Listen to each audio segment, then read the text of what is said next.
Welcome back to the Hidden Truth Show. San Francisco politicians have decided that no schools should be named after George Washington or Abraham Lincoln. In the view of these holier-than-thou elitists, neither Washington nor Lincoln is pure enough. Their faults outweigh their accomplishments. You know, little things like founding our country or freeing the slaves. Would any person in America have possibly predicted something like this could happen 10 years ago? Perhaps only Antifa adherents. What is going on in our country? How did we get here, and where is this going? Joshua Mitchell is a professor of political science at Georgetown University. He's the author of American Awakening: Identity Politics and Other Afflictions of Our Time. He explains this is all part of a dangerous utopian movement which seeks nothing less than the end of our history. Before we get to the interview, a reminder, please support us on Patreon. You'll get lots of goodies at just $5 a month, patreon.com, Hidden Truth Show. You'll see a link in your podcast app. Keep us commercial free. Support the show. Really appreciate all of the truthers that we have supporting us so far. Please join us. Okay, now for our interview with Joshua Mitchell. I think I read that you had some issues publishing your book, American Awakening, and I'm just curious what those struggles were and what the state of Catholic education is today, considering that you're at Georgetown. Well, let me take the latter first. Georgetown has been committed to social justice. I think before it even became a popular phrase, even as early as the 1990s, it started using that language, which now prevails. I know that there's a long history or a century-long tradition in the Catholic Church of writing about social justice, but it's not quite what social justice has become. My own view is that Georgetown has very much lost its way, and most Catholic colleges have lost their way. There's still a few that are holding out, but I had a dear friend, Patrick Deneen, who you may have heard of, who wrote a very important book called Why Liberalism Won, or Why Liberalism Failed, or After Liberalism. I can't remember what it was. Anyway, a few years ago, he left Georgetown because he saw the writing on the wall, and he moved to Notre Dame, where he still is. But even at Notre Dame, he tells me, it's succumbing. And the Catholic Church's strength has been that it's been able to push back against some of the madness of the modern age. But Catholic universities in America are largely succumbing. And Catholic private schools, I will say from other experience, they're not what they used to be. They push the social justice narrative. What I would suggest you look into are something called Christian Academy schools. There's a whole national network of them that will teach I don't know if they're precisely Catholic, but they are definitely Christian, that will teach your kids a classical Christian education. That's the way I would go. And there's a huge network of them now. So the infiltration of this thought, social justice, et cetera, is just permeated academia, yes. right? To the point where it now has infiltrated the Catholic universities. And what I've done a bit on this show, the military academies, which is shocking. Yeah. Well, also, I would say the Army. Of all the services, the Army is the one that's now most politically correct and woke. It's very, very troubling. The terrible thought, and I don't know if you're recording this or not, but the terrible thought I have is that the only thing that's going to straighten the Army out is a war. It's a terrible thought to have. But, Democratic armies, Tocqueville saw this a long time ago. Democratic armies tend to be corrupted. And the only thing that straightens them out is when they actually have to do what they're supposed to do. But even, you might remember 10, 15 years ago, you had ads for the military to be all that you can be. And even then, that was an attempt to suggest that, well, the military is not about war, it's about advancing your position in society. You can earn a career. Well, it's only a step from there to where now the military is a place where you learn all the things that society is supposed to be teaching you these days about social justice. And the only thing that will stop that is when we have to produce warriors and not social justice warriors. Yep, that would not be the ideal way out, but it certainly seems like we've come so far so fast. I mean, so much of this was happening behind the scenes. It's now just coming to the forefront. But one of the things strikes me when we Yeah. talk about military and America is just how far we've come since 9/11, when Hmm. people seem so unified, and Yeah. the flags that were out, and now to fly a flag is almost viewed as a white nationalist to be carrying a flag. At least that's how Yeah. the left would view you to have a flag. I actually intentionally have been flying my flag, just not taking it down the last few months, just Hmm. as my very small protest against this. Yeah. Well, so my thinking on this is the following, and I didn't really say this in the book, but it's kind of lurking there, but I never worked it out. So I'm old enough to remember the Marxist push in the 60s, 70s, and Marxism never really fully took hold. And I suggest to conservatives that they don't call what's happening today cultural Marxism. That was the term that was used in the 80s.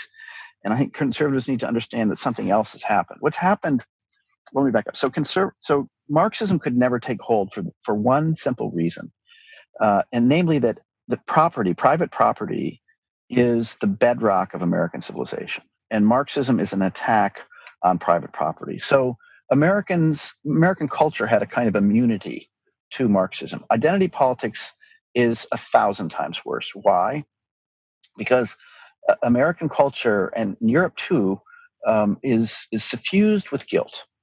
It's one of the things that happens when you're Christian. You're always wondering, how am I in some ways guilty of sin? How do I atone? What do I do to repent? This is deep in our culture, and what identity politics has done has tapped that. If you're a serious Christian, you're always going to ask the question about guilt and fault, and identity politics provides an easy and I think deeply destructive way of thinking through your guilt. And your guilt is affiliated not with what you precisely do, but with what your group has done. And so, to come to the flag, so the deal that identity politics cuts with citizens is the following: A, you are guilty. B, there is no Christian way of reconciling that because Christianity is for fools. But here's what you can do to atone. And what you can do is you can renounce your nation. You can renounce your monuments. You can renounce your past, because the past is full of dirt and filth. And where Christianity would give you a way to move beyond the stain of being human through forgiveness and atonement and through the Eucharist, uh, identity politics doesn't. You have to renounce your history. And so in America, race, the history of race is being played on. And then in Europe, what's happening? They don't have the racial problems, but it's the history of their nations. So the nations of Europe were involved in colonialism. They were involved in World War I and World War II. The Germans were involved in the Holocaust. And the deal that identity politics cuts with them is, look, you can buy back your purity. You can find atonement. But the way that you have to do this is to renounce your nations and become a citizen of the European Union. That is the game that the left is now playing. It's much more sophisticated than Marxism, because Marxism couldn't penetrate America, whereas identity politics can, because guilt is at our core. But isn't it identity politics still a means to an end? And what is their end? Well, so I suggest in the book that the end is probably power. This is not my own conclusion. This is, writers from Plato to Tocqueville have understood that oftentimes the call for justice is a pretext for a longing for power. But if it's not that, or in addition to that, I think the left really does believe that we're at a kind of end of history moment where we can have a final reckoning between the pure and the damned, and that we can build a pure world. I've said that identity politics is first and foremost fixated on purity and getting rid of stain. And so I link things like climate change and Black Lives Matter all together. And we have this dim intimation that they are linked together. But what's unifying them is the desperate need for purity. So we talk about clean green energy and dirty fossil fuels. here in Chestertown, Maryland, where I live, which is a small town of 5,000, it's a college town, there is a huge Black Lives Matter sign painted down Main Street. And the town is full of very guilty white liberals who think that they buy their purity by painting a Black Lives Matter sign in their town. You might remember that there's a Passover ritual in the Old Testament, and you're supposed to paint the blood of an innocent lamb on your door, and death will pass you over. My suggestion in the book is that especially white men have to daily have a kind of Passover ritual. They have to signal that they're committed to all these social justice causes, so that social death, meaning cancellation, will pass them by. And this is woke capitalism. So we're in the midst, as I say, of a great a religious awakening without God and without forgiveness. And by religious awakening, I simply mean a desperate longing for purity, a desperate longing to cast off your sin and become one of the saved. Except this one doesn't have God and doesn't have forgiveness. Would you describe it as utopianism, and is that what it shares in common with Marxism, which is also kind of a form of utopianism? Yeah. So what Marxism did was it pretended that it had a better version of the Christian end of history, and what made Marxism so powerful was that people could see the suffering around them, and they said, well, with just one final push, that is to say, the revolution, we can finally get to the promised land where alienation is over. So both identity politics and Marxism share this sense that we're right on the cusp of the end of history. That's true. But as I said, Marxism couldn't take hold in America because the whole thing was predicated on overcoming private property, and Americans wouldn't go there.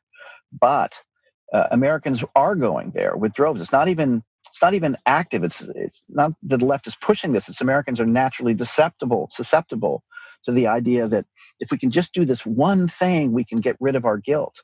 And identity politics is playing on this. In that sense, it's an end of history scheme. I guess utopian, but it's an end of history scheme where the lion will lay down the lamb. You might remember the famous passages from Isaiah.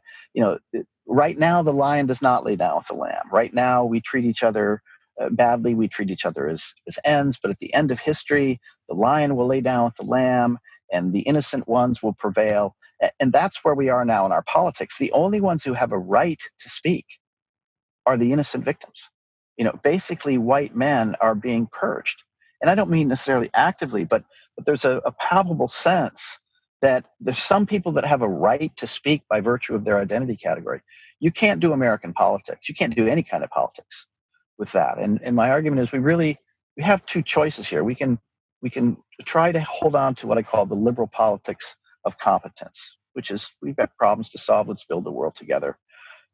It's Madison. It's politics of interest, and yeah, we need our churches and all that to shape character. But politics is not about the highest of things. But what's happened is that identity politics has come along and says we're not concerned about competence. We're concerned about innocence categories. And so the Biden administration is very proud to identify this or that identity category as being important, and so they're going to hire people in this or that identity category. I don't care what their identity category is. I want to know if they're competent. That's the only thing I really care about here. But that's what the left is concerned with, is that what identity category are you? Do you have all sorts of innocent victims in your administration? And that's the symbol of success, not what you've accomplished. It's do you have the right identity categories? And when you say the end of history, what do you mean by that? Well, the Christian end of history is that suffering is over.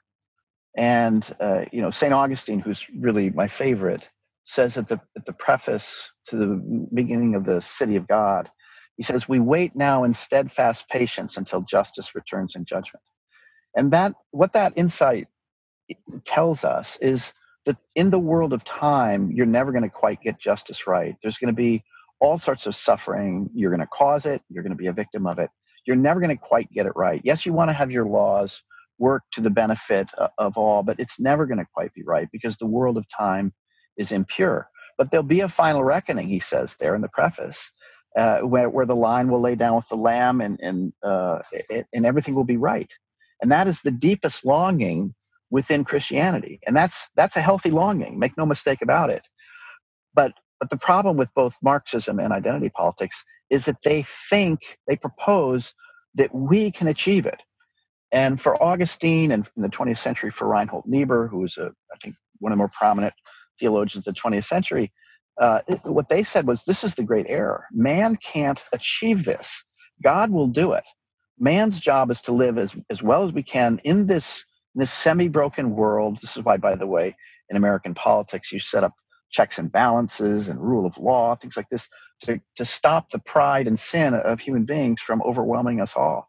But there's a recognition, the solid Christian recognition is we live in a world that's not quite just, and we long for more. And that's a beautiful recognition. That means we have a moral burden in everything that we do. We have to both recognize the limits and gently move beyond, knowing that ultimately, beyond those limits, knowing ultimately that God's the one who's in charge. So we have to live in hope and faith. And that's what was masterful about our founders and what they recognized as far as human nature.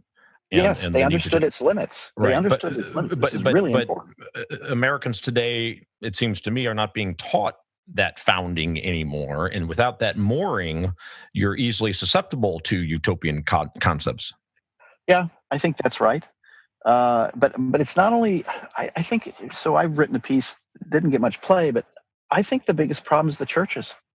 I don't think you can teach, I think the ideas of the founding, that man is broken, we have to have limited government because of that, that ultimately rests on a theological understanding, the one that I just named. Namely, after the fall, something happened, and Protestants and Catholics are going to disagree about how bad it was, but they're both going to say that something happened. And they're both going to say that in the end, this will all be worked out, but we have to live within the limits that we have, but also live with an understanding of what we're called to do.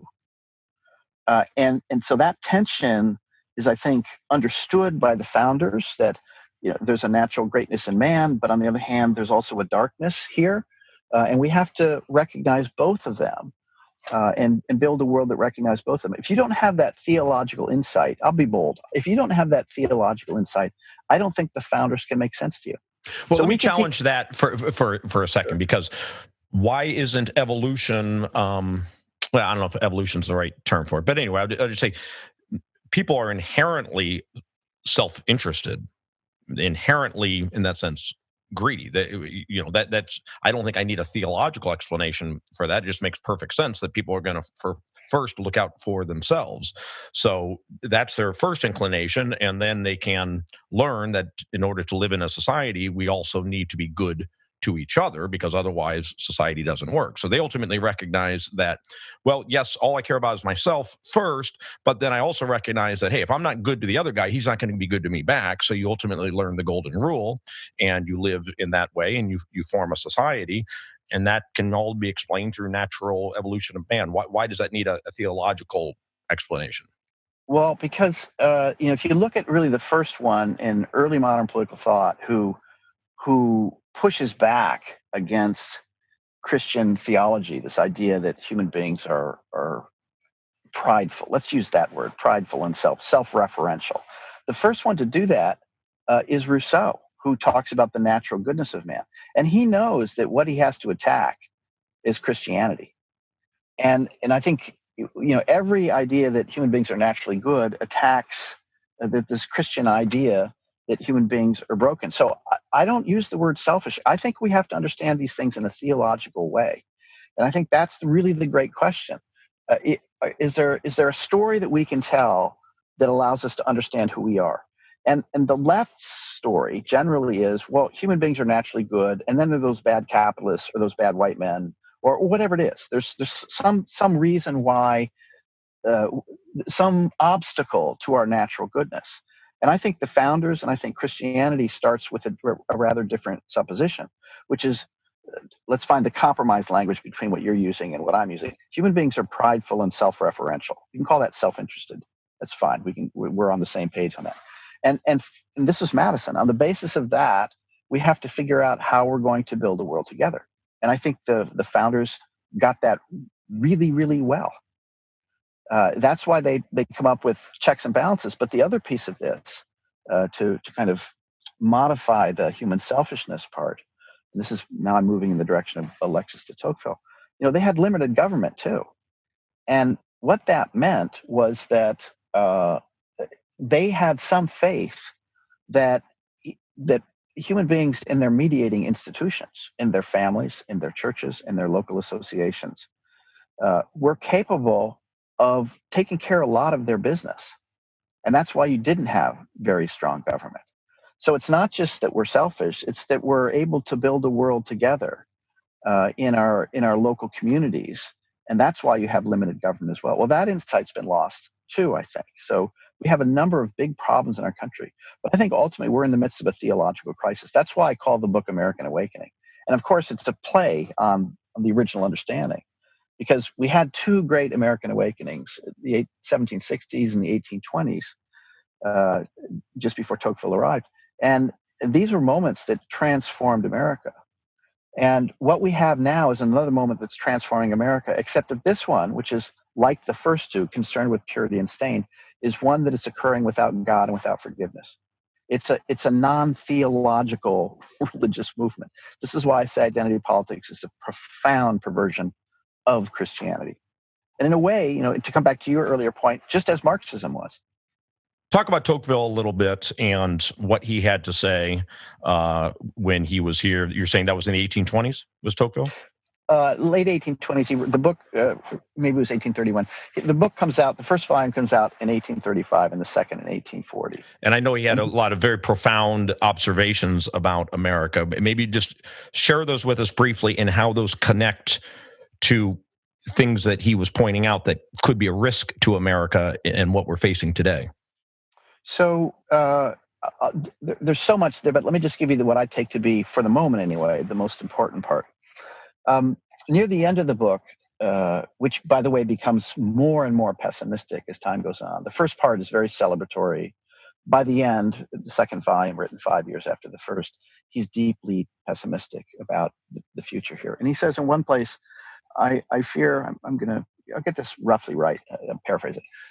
I fear that in the future, American citizens will think of themselves as both greater than kings and less than men. Now, this is a profound statement. What he was saying was that the success of the Americans was a consequence of their ability to build a world together in face-to-face associations. All the mediating institutions that people talk about, all this comes out of Tocqueville. But what he worried about was that we would begin to find those face-to-face associations more and more difficult. Dealing with our neighbors is really hard. And he thought what would happen was that over time, all these intermediate associations, our families, our churches, our civic associations would erode. And we would become lonely and isolated. And the one visible power we would have in front of us would be the state. And he said, under those circumstances, here's what's going to happen. And this is exactly where we are today. And this is the second part of the book, American Awakening, where I talk about bipolarity. What happens, he says, or what's going to happen is this. People are going to withdraw into their own isolated worlds. And without other people to kind of check them, they're going to become sovereign selves. They're going to think of themselves as the most important thing in the world. This, by the way, is selfie man. Around the world today, you've got hundreds of millions of pictures, selfies taken every day with the world as the backdrop to you. So we become utterly sovereign selves. This is the greater than kings part. But it wasn't just greater than kings, and some will become greater than kings and some will become less than men. And he said both of these things were going to happen at the same time. And the less than men part was a consequence of this. By virtue of us disconnecting from other people, we would, in addition to feeling like we're sovereign selves and don't have to answer anybody, we would sense ourselves to be utterly weak and impotent. And we would oscillate back and forth between feeling like we're the king of the world and we are nobody and we can do nothing. And let me ask you, what was it? What was he observing that caused him to be concerned about this? The erosion of all the mediating institutions that we need to build the world together. The slow erosion of the family. He looked ahead. He saw how the family was going to be destroyed. Why? Because family requires, for him, he's a very conventional guy, a husband and a wife, and they're morally and intellectually equal, but they have separate spheres. Because for Tocqueville, generation, the family, is really, really important. And it's really difficult for a woman to both be inward looking and outward looking. And so he thought a woman's primary role, notwithstanding her moral and intellectual equality, was as generation, part of the carrying on the family. So he saw that that was going to disappear, that women more and more were going to see themselves as sovereign selves. They're going to see themselves as not being part of the long chain of generation. That I mean, the great catastrophe in a way is that now we all think we own ourselves, that everything we do is our own choice. And what Tocqueville saw, and this is a deeply conservative insight, is that we're not our own. We participate in something that's much bigger than us. We're carriers. We receive this beautiful gift called our inheritance, our tradition, and we work with it, we modify it a little bit, and we hand it on to our children. We're not our own. But what happens when you break all the links between people is what comes into the imagination, and he uses this phrase again and again. He doesn't say it's true or false. He says what naturally comes into the imagination is that people think of themselves as completely sovereign and disconnected. And so instead of thinking in terms of the long train of generations, we come to think of ourselves in terms of the instantaneous now. I tell my students at Georgetown and other places, I say, so if you're the kind of soul that Tocqueville thinks we ought to be, when you go out on a Friday night or a Thursday night and do all the crazy things that you do, you should be asking yourself, what would my great-grandchildren and what would my great-grandparents say about this? But we don't act that way in the democratic age. We act in terms of the instantaneous moment. So the family is going to get broken down. The church is going to be broken. He could see in the 1830s, even though you had all this rich mediational life in America, he could see where this was going. He's the great prophet of the 21st century. Well, we certainly every person in America should see this to read the book. Yeah, no, I think that's a very good advice. I'm for sure we see significant breakdown of faith and family. That should be obvious to everyone. Yeah. Now, what about the fact that we are 200 years from Tocqueville's writing? So, was he making this prediction? Would he say that this took a lot longer to come to fruition than he had thought? He doesn't give a time frame. So at the end of the author's introduction, he says, while the parties are busying themselves with tomorrow, I have tried to see the whole of the future. Meaning, he saw that a revolution had taken place, that aristocracy, the feudal order, was over, and something new had come onto the scene, which he called the democratic age. And he says, I'm trying to see the inner logic of this thing called democracy and where it goes. And where it goes ultimately, and here's my phrase, it goes to a kinder and gentler tyranny at the end of history, where everybody's isolated and alone, where, here, I'll fill in all the blanks, where the state provides us with Netflix. The state insists on social distancing. This sort of sounds really familiar, because, as Tocqueville says in one place, the tyrant will forgive citizens for not loving him, provided they do not love each other. The best guarantee of tyranny is to break the connections between human beings. Then there's no way for human beings to gather together to oppose tyranny. So he could see all of this happening in 1835, 1840. But he didn't think it was inevitable. He thought, in point of fact, what we had to do is we had to fight this every step of the way. That instead of looking up to the state, we had to look outward to our neighbors.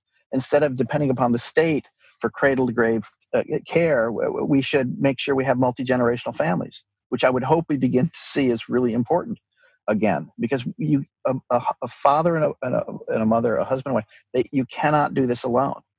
You have to have family nearby. Here's my advice to you as you're about to have a child. You really have to have people nearby. You can't do it alone. Unless you're going to hire people, of maybe dubious citizenship status to take care of your children for you. So where are we today? How dire is it? I mean, I like to say that the pendulum always swings back and forth, and sometimes the further it swings one way, it swings even further back the other way. Are we still in a position where this is a pendulum swinging back and forth, or are we beyond that point? That's a great question. I wrestle with this daily. So I'll talk about this in two distinct places, or about two distinct places. So I think the lockdown has made people feel so extraordinarily numb, and there is a hunger for actual, palpable human contact. So I teach classes now over Zoom. My kids are so depressed. I can see it in their faces. Last semester, I literally saw them gain weight on their cameras. They're doing nothing. They're numb. They're depressed, and so there's a palpable longing for human contact, which I hope will make people think, maybe I can't live through Netflix and through Zoom. Maybe I need to start paying more attention to my neighbor. I'm living in a very strange moment right now in that, yes, I'm teaching remotely, but I'm having all sorts of work done on a very old house here that we're restoring.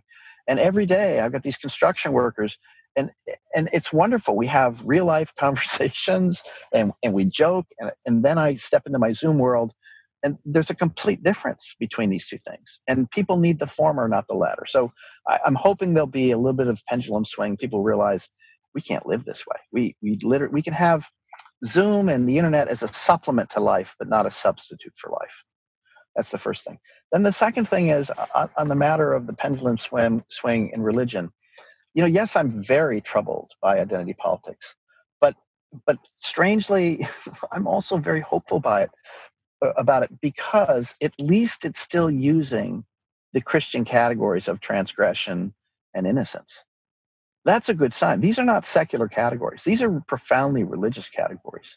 And that's why I said earlier, I think the real challenge here is in the churches. And the churches are completely failing because they're buying into the social justice nonsense too. Coming all the way from the top, from the Pope, is that correct? Yes. Now I'm Anglican, so I can't get into your fights. But yes, I mean, from my vantage point, it really looks like the Pope is kind of pushing it in this direction.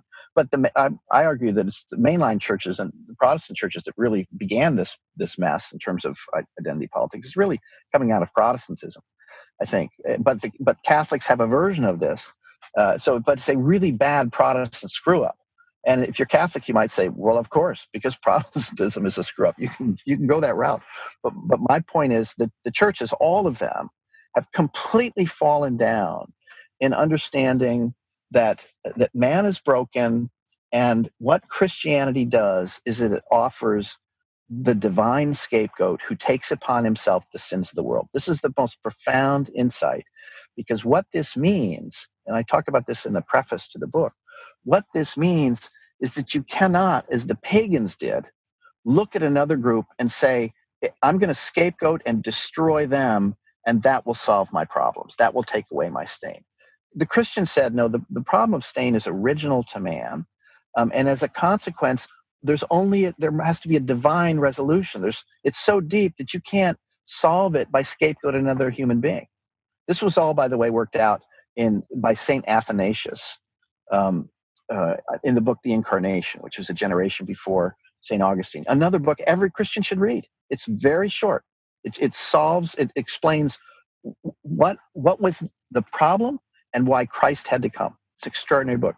But the Christian insight is there's a divine scapegoat, people. You can't go scapegoating white heterosexual men and solve your problem. And you can't say, well, and let's purge everything the white heterosexual man did, and then we'll solve our problems. We're going to get rid of capitalism. We're going to get rid of the nation state. All those things, those white heterosexual men in Europe produced 300-400 years ago. We're going to get rid of all those things. And if we do, then we're going to be fine. The Christian says, no, you're not going to be fine, because you're going to still feel guilt because you've turned away from God. So my view is the churches are the only ones that can get us back on track.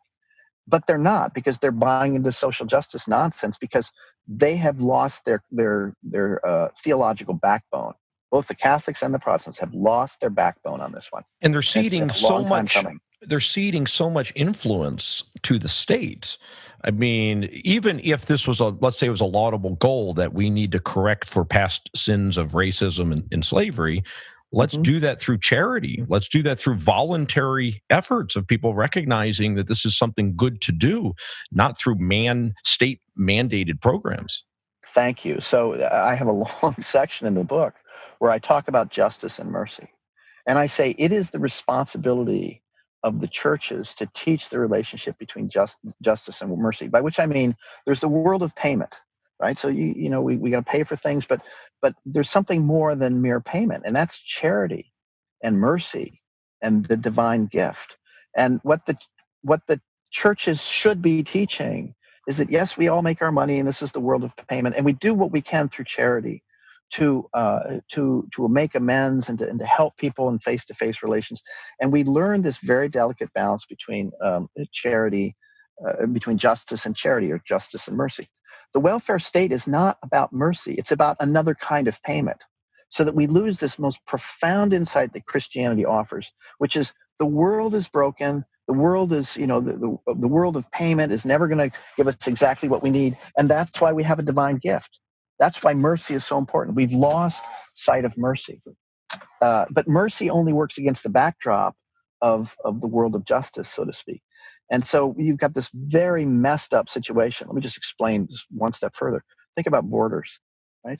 So you've got one group that says justice alone, that is to say, if you're a legal alien, you go, that's it. Nobody comes across the borders. This is the world of justice, my nation, your nation. Then there's the left that can only think in terms of mercy. Oh, let's have no borders. Let's let everybody in. Doesn't matter. And I think what the Christian understands is that mercy is a supplement to justice, but not a substitute for it. The world of payment exists, and that's why charity is so important. We recognize it against the backdrop of the world of payment. So in the Old Testament, you had recognition that these landholders would get more and more powerful, and debtors would become more and more in debt. And then every 50 years, there was a jubilee where all this was forgiven. You start over. So there's an understanding that the world of payment, let's call it capitalism, is never enough, and that the churches and charity have to be merciful next to the world of payment. And the problem that conservatives have had, in my view, in the last 30, 40 years, is they focused a great deal on what I call the world of payment. Isn't capitalism great? But they've completely lost sight of the need for mercy and charity to supplement the world of payment. So the churches can teach these things, and it's only in these lived institutional settings that we can learn these things. And if we don't have those institutional settings set up and working properly, then what happens is you get these goofy movements on the left which say, let's just have mercy. This, by the way, is the God of love, but not the God of justice, the God of judgment. You have to have both the God of judgment and the God of love. And what's happened now is, and this is especially true, I think, in the Roman Catholic Church, although I won't say Methodism as well, in the Protestant sect. Oh, God is love, God loves you. Well, God loves you and the world of judgment. You got to hold both of them together. But we want simple theology now. We don't want rich and complicated theology, which makes us think. So I put this all on the doors of the churches. None of this is going to get fixed until the churches get it right. And the good news, again, is at least the citizens who've actually mostly left the church anyway, at least the citizens know that the right category is transgression and innocence. They just have no guidance as to how to use it. So you get this wacky lefty thing called identity politics. But for churches to get us out of this, doesn't it require people to return to the churches because they've left in droves? And what are the alternatives to relying on the churches to get us out of this? Because, for me personally, being raised a Catholic, and there's a lot of dogma there that you have to buy into, not the least of which is that Jesus is the Son of God. And, I love most of the teachings of our churches, but there's certain things that I struggle with, such as Jesus being the Son of God. Yet I feel compelled to have to buy into that in order to feel comfortable going to church. So how do you reconcile those things? Well, so one of my favorite stories in the Bible is the story of the prodigal son. And the prodigal son is with the father and then leaves and says, I'm going to do this on my own. I'm going to do this without the father. And of course, this is without God. And the prodigal son, and the story is really beautiful. The prodigal son goes off, and of course, he ends up spending his inheritance. So using up the gifts that were given to him, but without renewing those gifts, he keeps going through all his treasures, and he ends up. It's a beautiful statement. He ends up not only feasting with pigs, he ends up feasting on the husks of pig corn. Now, pig corn, it's not particularly edible, but now take away the little kernels of corn and you've got the husks. There's almost no nutrition. And I think what the story is trying to say, and then, by the way, then he goes home after he's feasted on the husks of corn. What this means is the person who's left his father's house, left the churches, they're going to do everything they can. And they're going to slowly use up the vast richness that the church gave them in terms of self-understanding of who they are, who other people are, who the world is. And slowly but surely, they're going to become more and more depleted and more hungry. But they're going to keep going. First, they're going to give up hanging out with people. Then they're going to hang out with pigs. And then when the pig corn's gone, they're going to eat the husks of corn. This is an extraordinary observation about human nature. That is to say, we know we need to go home, but we're not going to do it until we are really, really impoverished in our souls.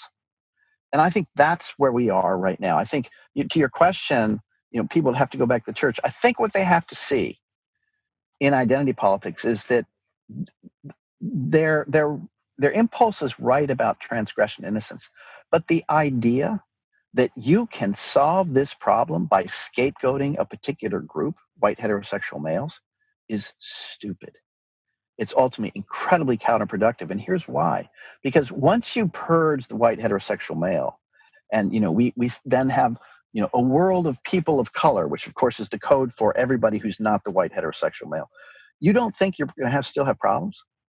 You're going to have the exact same problems that you had when the so-called white heterosexual male was ruling society. The problem is endemic to human life. You're always going to have problems in human society. You can't purge one group and get rid of them. But this is the wager of identity politics. If we can just get rid of this one group, then everything's going to be fine. But then another group will have to be invented. This is the pathology of it.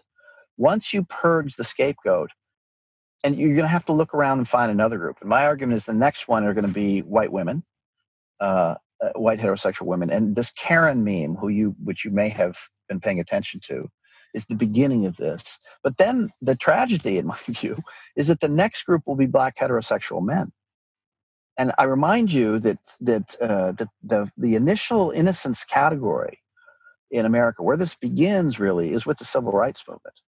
Blacks, the innocent victims of slavery. And let me be clear, I do believe that the racial wound in America is the great wound in America. Make no mistake about that. I think identity politics is a terrible way to address it.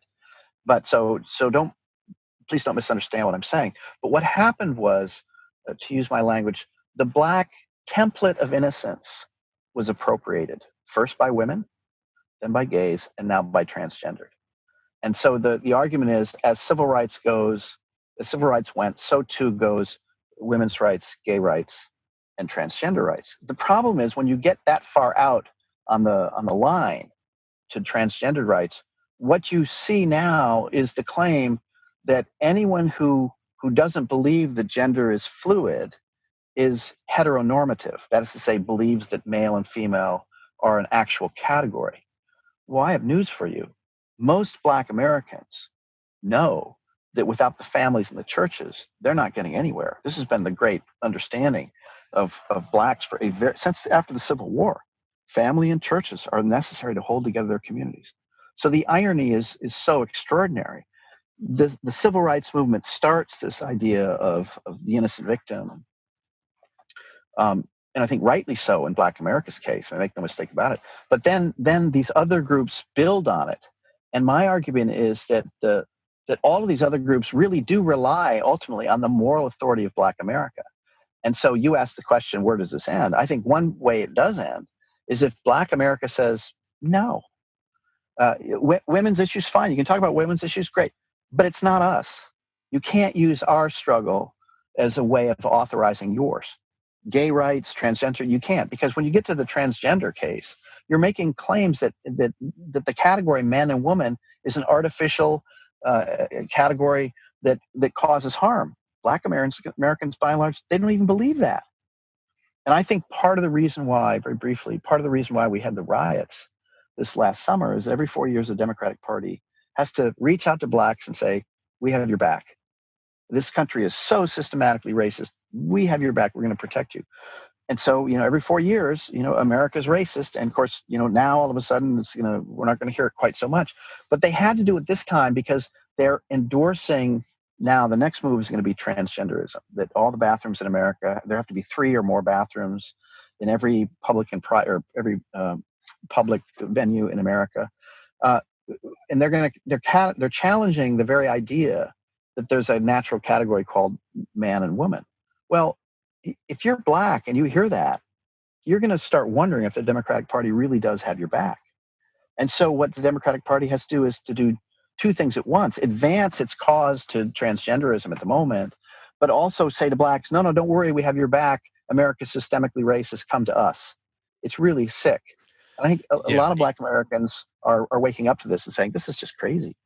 That's where you have to have some glimmer of optimism, that because at the end of the day, bad ideas almost uniformly fail. Yeah. And you're pointing out some of the conflicts and contradictions that are going to be arising here as they continue to look for the next oppressed class and the next group of oppressors. And at some point, it just might fall upon itself. Yeah, I think that's right. And we're seeing this, by the way, also with feminists. So feminists are being attacked. Feminists and gay men. Andrew Sullivan has been very good on this, a gay conservative. His argument is man and woman is a natural category. And he's being attacked by the transgender groups. And Martina Navratilova, an ardent feminist tennis player, she's being attacked. J.K. Rowling, they may be feminists and they may be gay, and they once were part of the innocent groups, but you keep going out farther and farther, and the first innocent groups become groups of transgressors. So the feminists who want to keep the category male and female, just want to have equality between them, they're now attacked because they believe that there's a natural category called male and female. I mean, it does implode ultimately. As you keep going out farther and farther, it does implode. Where are we relative to Europe on this hideous scale?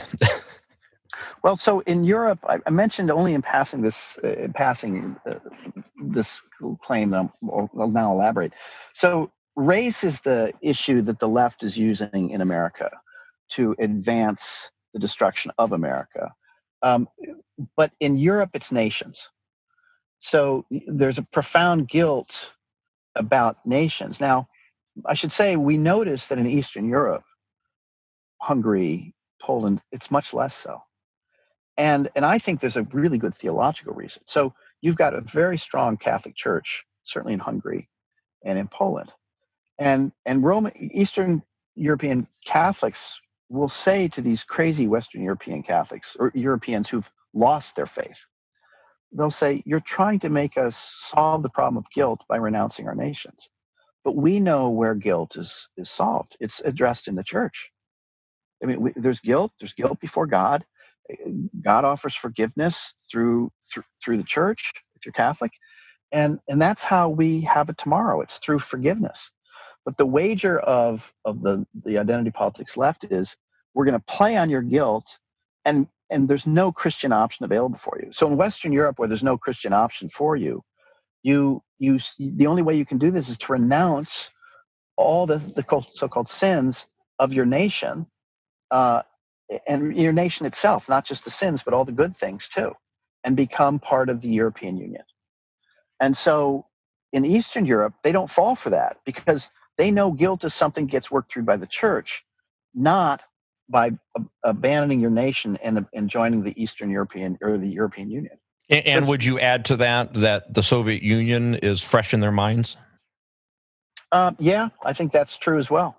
Yeah, thank you. So they were dominated by the Soviet Union, and now they know where this goes with the European Union.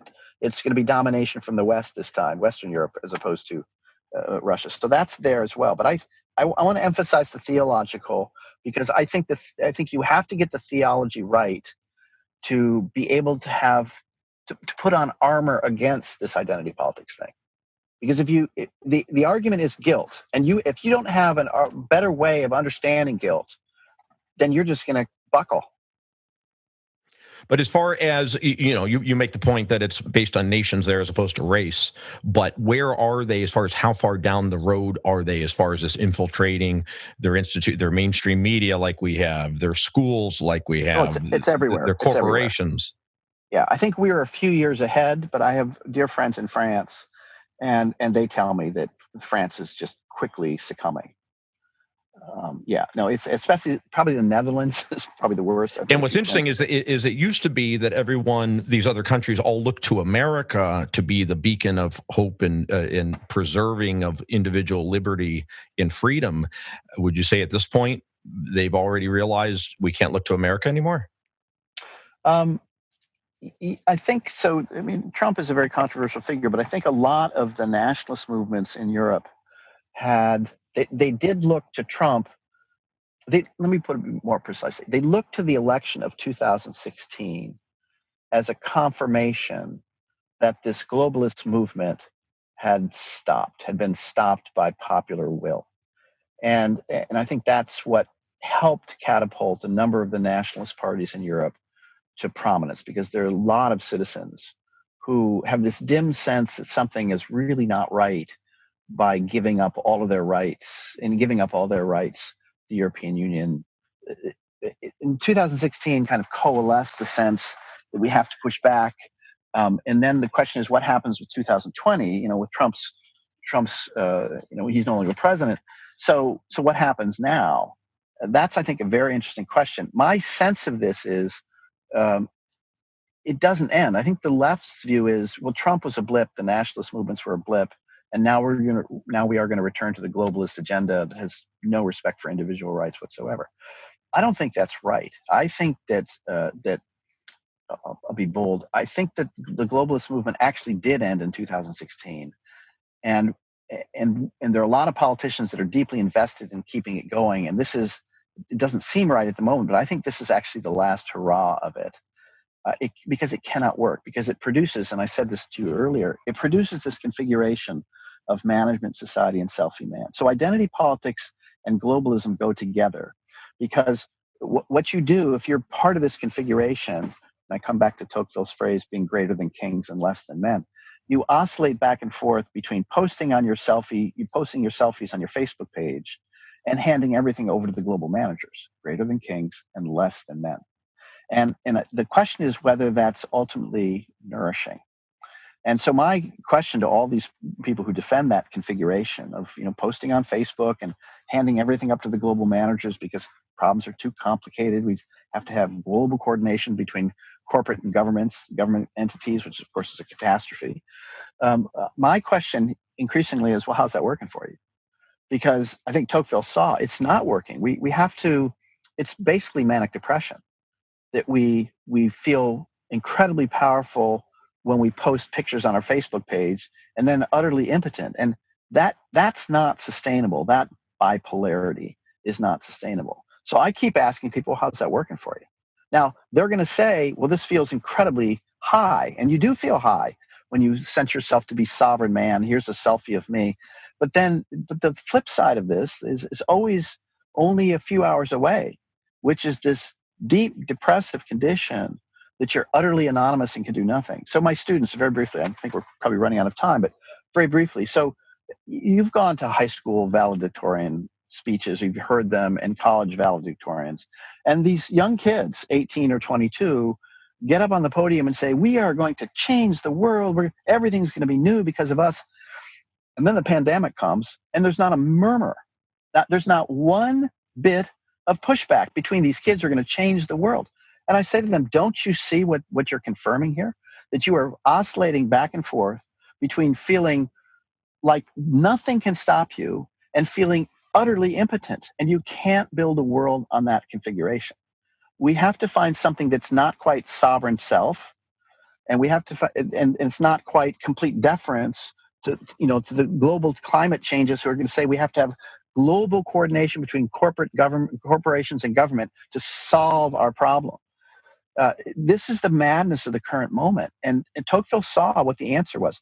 We have to build a world in face-to-face relations so that we don't produce this sovereign selfie man, and so that we don't defer to the global managers and feel ourselves to be impotent. Yeah. Well, and all that makes a lot of sense in the context of COVID, because all these things that you're raising that are concerns were just multiplied by COVID. And hence the reason why we need to get past COVID as soon as possible. And my mantra that logical people seem to agree with and illogical people don't is that once that vaccine is available to all, which is very soon, this is over. You now have the personal choice to protect yourself or not. So I'm no longer concerned about affecting my neighbor because my neighbor had the choice to get the vaccine. That's when this thing should end. But man, do I get pushback from people on the left against, oh no, this is going to take much longer and we need everybody to take the vaccine. I'm like, no, once you've got the individual choice to take it or not take it, it's over. Yeah. That's when this thing should end. But we need more people to subscribe to that, because right now that's the losing argument, it appears. Yeah, no, it's a big concern. I see this. I mean, I hate to be paranoid about this, but I was in Iraq for 2 years, and my view of the human condition was much darkened as a consequence of it. I don't want to say this is a pretext, but I do worry that this, just like 9/11 was a pretext to build the national security state. So I think this will be twisted for very nefarious purposes, and we need to push back against it. Thank you again to our guest, Joshua Mitchell. You can check out his book on Amazon, American Awakening, Identity Politics, and Other Afflictions of Our Time. Thank you to our producer, Michael Parker. We'll be back soon with another episode of The Hidden Truth Show.